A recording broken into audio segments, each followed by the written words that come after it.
ये आकाशवाणी लखनऊ है। इलाकाई खबरें दीबा हाशमी से।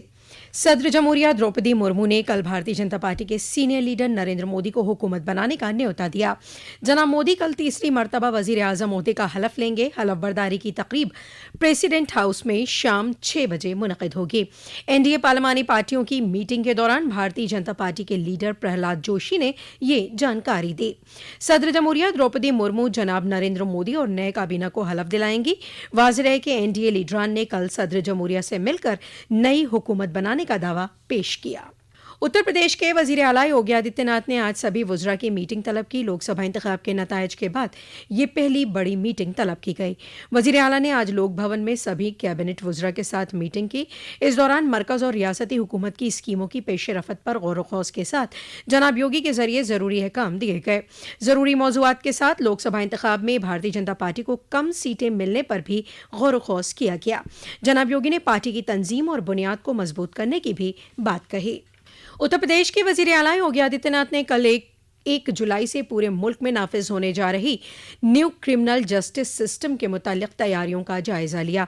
उन्होंने कहा कि मरकजी हुकूमत के जरिए ख़त्म किए गए तीनों कानून अंग्रेजी हुकूमत को मजबूत करने और उसके तहफ़्फ़ुज़ के लिए बनाए गए थे। उनका मकसद सज़ा देने का था, न कि इंसाफ देने का। हिंदुस्तानी जमहूरियत इंसाफ के तसव्वुर वाली है, जिसकी बुनियाद पर नए क्रिमिनल जस्टिस सिस्टम को बनाया गया है। वज़ीर आला ने कहा कि यकीनी किया जाए कि इनके नाफिज होने से कबल इनसे मुतल्लिक रियासती सतही एक्ट, कवानीन और ज़ाब्ते, SOP, हुकूमत के अहकामों में तरमीम के अमल को मुकम्मल कर लिया जाए। उन्होंने कहा कि नए कवानीन में तकनीकी की बड़ी अहमियत है। इसके मद्देनज़र ज़रूरी तकनीकी तब्दीली बग़ैर ताख़ीर के की जाए। साथ ही तीनों नए कवानीन के मुतालिक वसी तशहीर की जाए। रेंज सतह पर कायम सभी फॉरेंसिक लेबोरेटरी में हर ज़रूरी ज़राए को मुहैया करना भी यकीनी किया जाए। मुल्क में नए फौजदारी कवानीन 1 जुलाई से नाफिज हो जाएंगे। इंडियन सिविल डिफेंस कोड 2023 में मुतासरा के हुकूक को कई तरह से मुतर्रिफ और महफूज किया गया है। इसी सिलसिले में मुल्क से बगावत करने वाले कानून में एक मुतनासिब नज़रिया बनाने की कोशिश की गई है। गद्दारी कानून में एक मिसाली तब्दीली के तहत इंडियन जुडिशियल कोड 2023 दफ़ा 152 के साथ गद्दारी के कवानीन को फिर से डिफाइन करती है, जो हिंदुस्तान की यकजहती, खुद मुख्तारी, सालमियत को खतरे में डालने वाले कामों पर मरकूज है। नया कानून बोलने और इजहार की आज़ादी का कवच देता है। नए कानून के तहत सरकारी पॉलिसियों और कामों की मजम्मत पर सज़ा का प्रोविजन नहीं है। कानून में इरादे की ज़रूरत को जोड़ा गया है, जिससे प्रोविजन की मुद्दत और तफसीली हो गई है। BNS 2023 में सज़ा के खौफ के बगैर ख्यालात को जाहिर करने के हुकूक को महफूज रखते हुए उन सरगर्मियों के खिलाफ सज़ा देने वाली कार्रवाई को यकीनी किया गया है जो कौम के लिए खतरा पैदा करते हैं। आज लखनऊ में समाजवादी पार्टी की पार्लिमानी बोर्ड की मीटिंग समाजवादी पार्टी के सुप्रीमो अखिलेश यादव की सदारत में मुनक़िद हो रही है, जहां समाजवादी पार्टी के सभी मेंबरान पार्लियामेंट के साथ डिम्पल यादव भी मौजूद हैं। पार्टी के रियासती दफ्तर पर समाजवादी पार्टी के नौ मुंतखब सभी 37 मेंबरान पार्लियामेंट भी मौजूद हैं। अयोध्या को जदीद अयोध्या के तौर पर तज़ीनकारी और तरक्की देने के लिए अयोध्या तरक्याती अथॉरिटी को बड़ी कामयाबी हासिल हुई है। ये हुसूलियाबी अयोध्या तरक्याती अथॉरिटी को स्मार्ट अर्बन इनोवेशन अवार्ड से हासिल हुई है।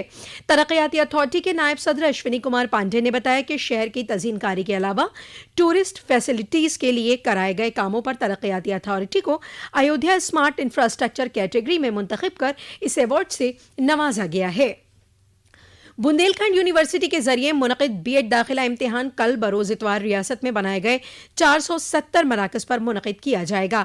इसके लिए यूनिवर्सिटी की टीमें रियासत के 51 अज़ला में पहुँच गई हैं। साथ ही मकामी इंतज़ामिया के साथ मीटिंग कर इम्तिहान को लेकर कोऑर्डिनेशन कायम कर लिया गया है। यूनिवर्सिटी में इम्तिहान में निगरानी के लिए कंट्रोल रूम भी कायम कर दिए गए हैं। बुंदेलखंड यूनिवर्सिटी को मुसलसल दूसरी मरतबा रियासत में B.Ed दाखिला इम्तिहान के इनेकाद की जिम्मेदारी मिली है। जौनपुर बख्शा थाना हल्के के शंभूगंज के एक इंटर कॉलेज के नज़दीक वैसपार गांव के नज़दीक आज अलग सुबह ट्रेलर की शदीद टक्कर से 2 पिकअप में सामान लाद रहे 2 नौजवानों की मौके पर ही मौत हो गई। टक्कर इतनी शदीद थी कि दोनों पिकअप के परखचे उड़ गए। खबर मिलने पर पहुंची पुलिस ने लाशों को कब्जे में लेते हुए आमदोरफ्त को हमवार तरीके से शुरू कराया। اور شدید گرمی کا دور پھر شروع ہو گیا ہے. آندھی اور بارش کے دوران 5 ڈگری تک گرا دن کا درجہ حرارت پھر بڑھنے لگا ہے.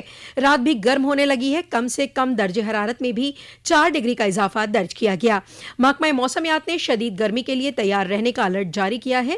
کل 45.8 ڈگری کے ساتھ جھانسی سب سے گرم رہا. کانپور میں بھی درجہ حرارت 45 کے پار پہنچ گیا. سینئر موسم سائنٹسٹ اتل کمار سنگھ کے مطابق پوری ریاست میں موسم خشک رہنے کے آثار ہیں.